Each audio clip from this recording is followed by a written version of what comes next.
October Red is sponsored by SA Security. Maximum security, minimum fuss.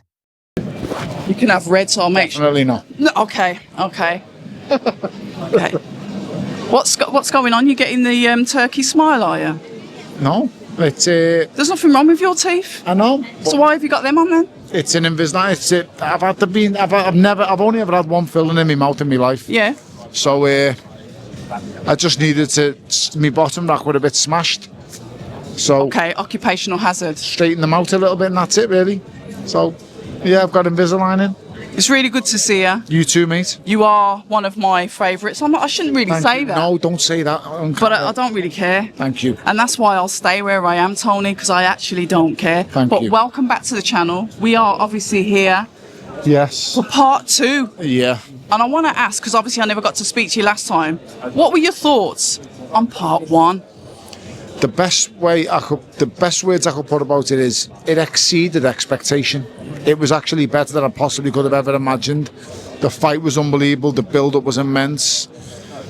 I just thought from start to finish it was fireworks, and no one could have envisioned that happen. I did say this fight couldn't fail to excel, but I just didn't think it would be that much. The two styles will always gel brilliantly. You've got one who wants to be a nice boxer at times, and he's not that great of a boxer. He's actually a better fighter than he is a boxer. And then you've got someone who knows what he is, and he just wants to let his hands go. So that's the concoction for a big explosion, and we got that in the first fight. So we just got to hope we see it again. My only worry is with rematches. Go on.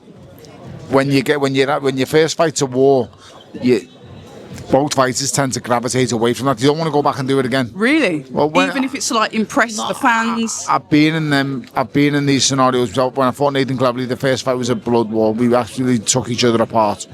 The rematch, he didn't want to engage. I wanted to, but he didn't. When you look at the likes of Achoro Gatti, Mickey Ward, the first fight excels, and none of the other three live up to the expectations. They're still amazing, but they don't. Morales Pereira, the first one is frenetic, it's fierce, it's unbelievable, but they don't live up to the others. So that's just a few, and don't ever tie my names with them. I'm just saying from a personal perspective, but with them boys, they were on another level. I just think, I know Conor can't change, with the fight being such a quick turn, and neither can really change, to be honest. The only thing you've got a different corner in Chris Eubank Jr.'s team. Bomac coming on the team now. And really? Jonathan Banks has gone and Bomac's back, according to reports. Okay. So with Bomac coming back, especially on the role he's on with what Crawford's just done to Canelo, that might add him to box more. I don't know. Tony, I've got to ask your opinion on this. You're an experienced fighter, and it really does make me nervous when people flick between trainers.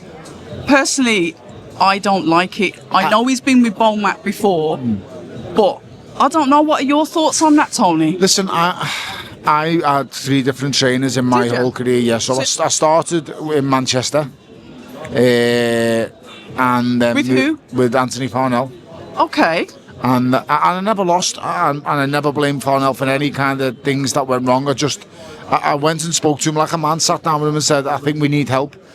Anthony was a young trainer at the time, inexperienced, and I was at title level. I was defending my Commonwealth title against Donovan McKenzie. I got dropped twice in the fight, and I just wanted us to look at a few things, and he didn't really want to bring any help in. And then I went back to Rotunda.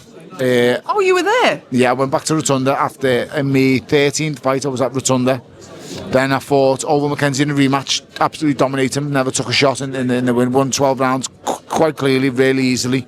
And then we just went through an elimination process of going for the WBC title. And then, I stayed in Rotunda until I'd lost to Adonis Stevenson. Right. And then I went to my coach at the time then, Mick McAllister, and said to him, I'm going to cruiserweight. I'm going to be walking around at 16 stone, coming down to 14. I think we need help. And Mick just said to me the same thing Anthony Farnell said. I don't want anybody else in. And I was like, I have all the faith in them, but we need help. No one man knows it all in boxing. And when I said this, I just thought, why aren't the boxing coaches are so pretentious and so precious? It's like they can never look within themselves, and they can never accept that someone might know something you don't know.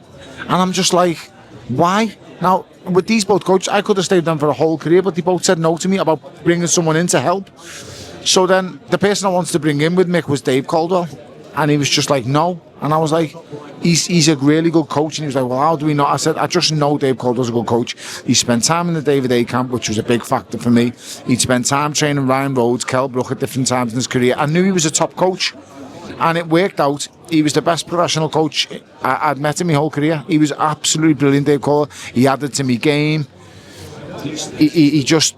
And when people say you can't teach an old dog new tricks, no, he made me better. He didn't teach me new tricks, he made me a better fighter.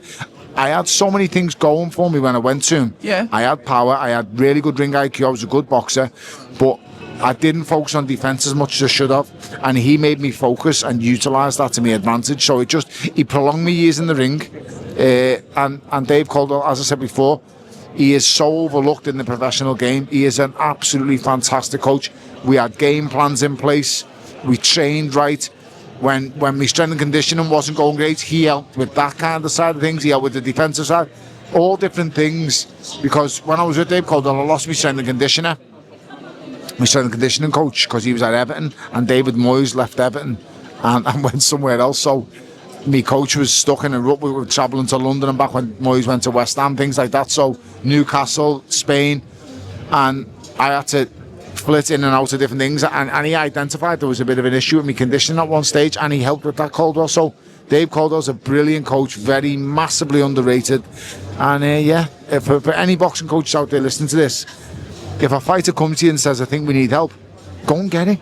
I've got to give Fabio Wardley's crew and his team such great... I have massive admiration for them, because you know what, they just say, we're willing to work with anyone to help Fabio. It's not about us. It's not about the coach. It's not about us. It's about Fabio.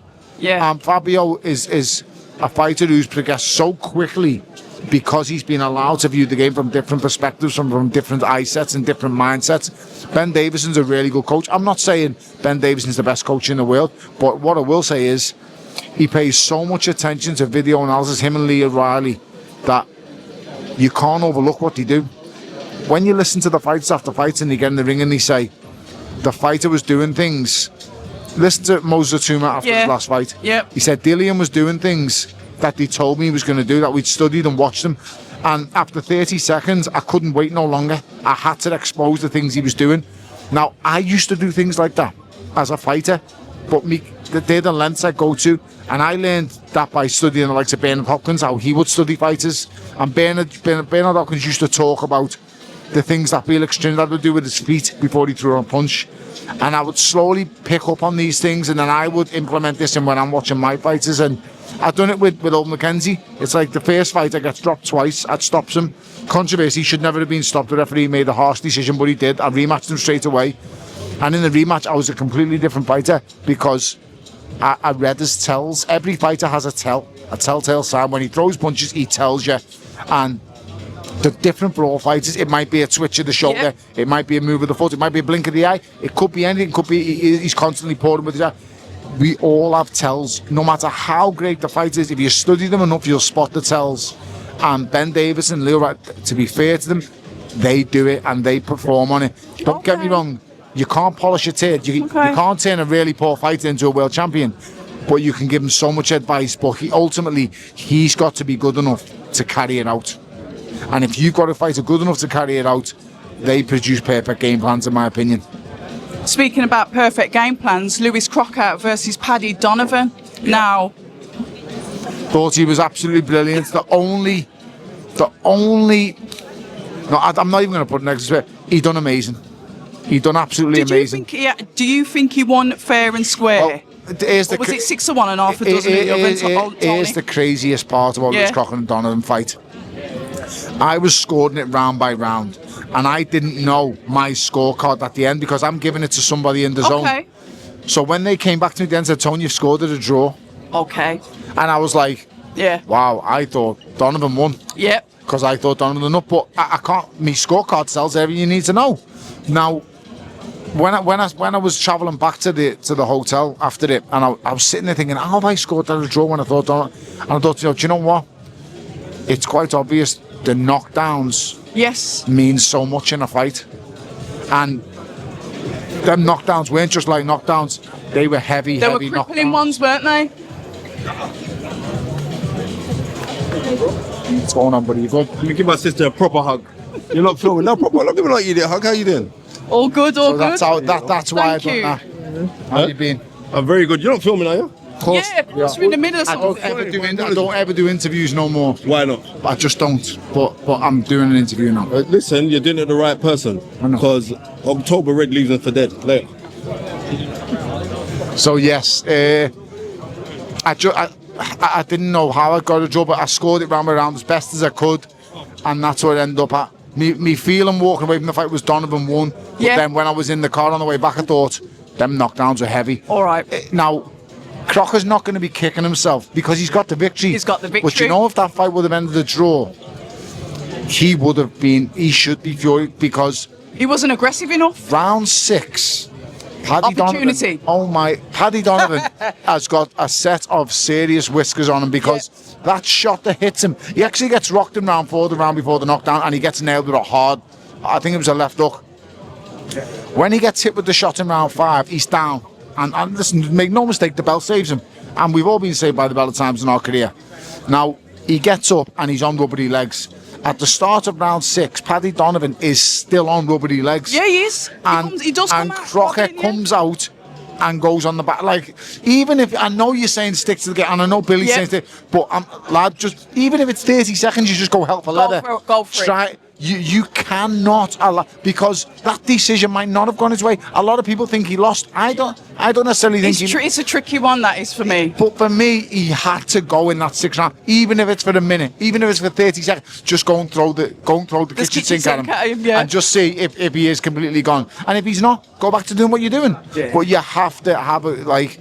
I hope he learns from it because Crocker is a really good fighter. Okay. I've got to give credit. That's the first time I've seen Billy Nelson Game plan. form a game plan like that. Yeah. And He played possum all the way through, didn't he, Tony? I've got to give him his. I'm listening. I'm straight and I'm honest. I know you are.